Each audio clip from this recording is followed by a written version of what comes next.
केरापुर नामक एक गांव था।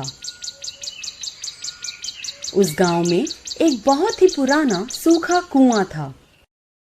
उस सूखे कुएं में एक डायन थी। उस डायन की जान एक गुड़िया में थी जो कुएं में ही थी। उसकी बड़ी बड़ी काली चोटी थी। उसकी चोटी में इतनी शक्ति थी कि वो दूर से ही किसी भी आदमी को अपनी ओर खींच लेती और उसे अपना शिकार बना देती। वह डायन वेश बदलने में भी माहिर थी। वह डायन रोज रात उस कुएं से निकलती और गांव की ओर चल देती और उनके घर के बाहर कभी बच्चे की आवाज में तो कभी औरत की आवाज में रोने लगती। जो भी उस रोने की आवाज के पीछे जाता वह उसे एक एक कर मारकर खा जाती थी। यह सिलसिला रोज रात होता। अब गांव के लोग काफी चिंतित हो गए। वह डर के मारे शाम होने से पहले अपने घर को लौट आते। उसी गांव में रहने वाला भीखू नामक एक व्यक्ति था। काफी साहसी और निडर था। साथ ही वह हनुमान जी का भक्त भी था।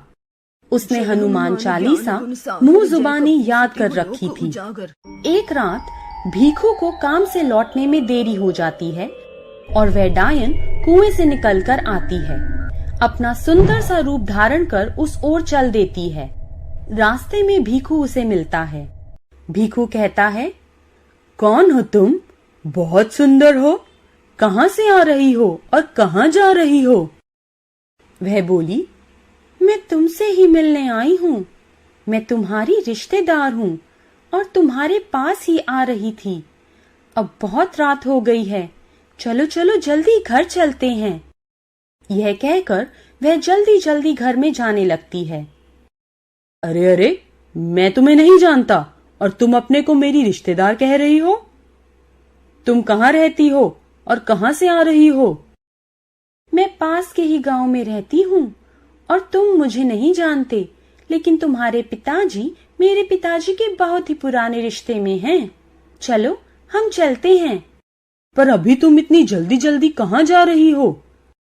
मुझे बहुत ही भूख लगी है। चलो घर की ओर चले। और वह डायन भीखू को उस ओर ले जाती है जहाँ कुआं होता है। कुएं के करीब जाते ही वह सुंदर स्त्री भयानक राक्षसी में बदल जाती है। भीखू अचानक उसका बदला रूप देखकर आश्चर्यचकित हो जाता है और वह डायन अपनी चोटी से भीखू की ओर वार करती है। भीखू किसी तरह उसके वार से बच जाता है और मन ही मन हनुमान जी का स्मरण करने लगता है और फिर वह जोर जोर से हनुमान चालीसा पढ़ने लगता है। उसकी आवाज से डायन अदृश्य हो जाती है और उस कुएं में समा जाती है। अब भीखू तेजी से गांव की ओर जाता है और गांव के सभी लोगों के घर के पास जाकर उनका नाम पुकारने लगता है। बंसी, लोटू, तीनू, छोटू, कल्लू, लालू। सभी गांव के लोग रात में अपना नाम सुनकर चौंक जाते हैं, फिर अपने घर में से निकलते हैं। किसी के हाथ में मशाल तो किसी के हाथ में कोई ना कोई हथियार होते हैं। और फिर वह भीखू को घर के बाहर खड़ा देख पूछते हैं, अरे भाई भीखू, रात को तुम्हें ये क्या हो गया कि हम सभी का नाम जोर जोर से ले रहे हो? बताओ क्या हुआ? कौन सी मुसीबत तुम पर टूट पड़ी? भाइयों, मैंने उस डायन को देख लिया है, वह जहाँ रहती है। मैं देर रात काम से लौट रहा था। वह मुझे अपना रिश्तेदार बताकर मुझे अपने साथ ले जा रही थी। वह गांव के पास उस सूखे कुएं में रहती है और पास जाकर ही हमें उसको मारना होगा, नहीं तो हम भी नहीं बच पाएंगे। जब मैंने हनुमान चालीसा पढ़ी तो वह गायब हो गई। चलो वहां जाकर हम उस कुएं में आग लगा दें ताकि उसका खात्मा हो जाए। अभी? अरे दादा, अभी रात हो रही है और रात में भूत प्रेत की शक्ति बहुत होती है। अरे तू तो डरपोक है। जब सब साथ में होंगे तो डायन भला हमारा क्या कर सकती है? सुना नहीं है तूने, एकता में बल होता है। तभी सभी गांव के लोग हंसने लगते हैं। सभी गांव वाले एक स्वर में बोलते हैं, हाँ भाई चलो, हम तुम्हारे साथ हैं। हम और लोगों को नहीं खो सकते। हाँ भाई चलो, हम तुम्हारे साथ हैं। हम और लोगों को नहीं खो सकते। हाँ बेचारा हरिया भी उसका शिकार हो गया।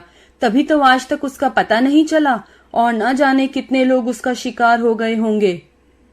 हाँ भाई, तुम ठीक ही कहते हो, ऐसा ही हुआ होगा। जब रात में गांव के लोग उस कुएं की ओर जाते हैं तो कोई लालटेन तो कोई टॉर्च जलाकर उस कुएं में देखते हैं तो चौंक जाते हैं। वहाँ बहुत सारे मानव कंकाल होते हैं और पास में ही एक गुड़िया दिखाई देती है। अरे बाप रे बाप, इतने सारे कंकाल! हो ना हो ये हमारे गांव के लोगों के ही हैं। हाँ भाई, इस डायन को जीने का कोई हक नहीं। चलो जल्दी से केरोसिन का तेल डालकर उस गुड़िया को जला देते हैं। तभी उस गुड़िया में हरकत होनी शुरू हो जाती है और गुड़िया उड़कर कुएं के बाहर आ जाती है। उस गुड़िया की डायन अपने भयानक रूप में बाहर प्रकट होती है और भयानक आवाज निकालते हुए अपनी चोटी का वार करती है। तभी एक ग्रामीण उसकी चोटी में जकड़ा जाता है और वह डायन उस ग्रामीण को अपनी ओर खींच लेती है। वह ग्रामीण जोर जोर से चिल्लाने लगता है, बचाओ बचाओ, मुझे इस डायन से बचाओ, बचाओ भाई। और गांव वालों से कहता है, भाइयों जला दो इसकी गुड़िया, जला दो, जल्दी जल्दी जला दो उस गुड़िया को और काट दो इस डायन की चोटी। उस ग्रामीण की बात सुनकर भीखू उस गुड़िया पर केरोसिन का तेल डाल देता है और मशाल लेकर आग लगा देता है और इस ओर एक अन्य ग्रामीण उसकी चोटी को तेज धार हथियार से काट देता है। तभी वह डायन बहुत तेजी से चीखने चिल्लाने लगती है और उस गुड़िया में से धुआं निकलने लगता है। देखते ही देखते उस गुड़िया में आग लग जाती है और कुछ ही पल में वह गुड़िया राख बन जाती है और उस डायन का अंत हो जाता है। फिर गांव वाले अपने अपने घर की ओर लौट जाते हैं और बिना डरे खुशी खुशी अपना काम धंधा करने लगते हैं। Please subscribe this channel.